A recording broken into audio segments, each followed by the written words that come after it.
మన వంటగదిలో ఉన్న వస్తువులతో బియ్యం పురుగు పట్టకుండా స్టోర్ ఎలా చేసుకోవాలో ఈరోజు వీడియోలో చూద్దాము. మనము రైస్ తేంగాలనే డబ్బాలో పోసేస్తే కొన్ని రోజులకి ఇట్లాంటి పురుగులు అయితే వస్తూ ఉంటాయి. కొందరైతే ఊర్లు వెళ్తూ ఉంటారు, ఊరి నుంచి వచ్చేటప్పటికి ఇట్లాంటి పురుగులు అయితే ఉంటాయి కదా.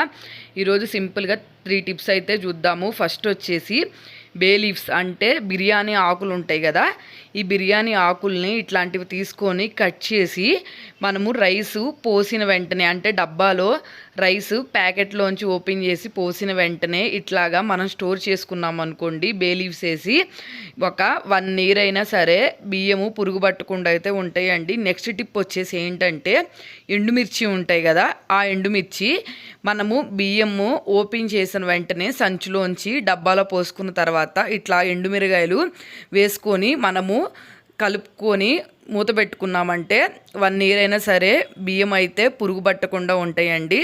థర్డ్ టిప్ వచ్చేసి వేపాకులు ఉంటాయి కదా, వేపాకులు అంటే తెలియని వాళ్ళు ఎవరూ ఉండరు, నీమ్ లీవ్స్. ఈ వేపాకులు ఆకుల వరకు తీసి రైస్లో పెట్టేసుకున్నామంటే ఎన్ని రోజులున్నా బియ్యం అయితే పురుగు పట్టవండి. ఈ 3 టిప్స్ చాలా యూస్ఫుల్ అండి. వీడియో నచ్చితే మాత్రం సబ్స్క్రైబ్ చేసుకోండి.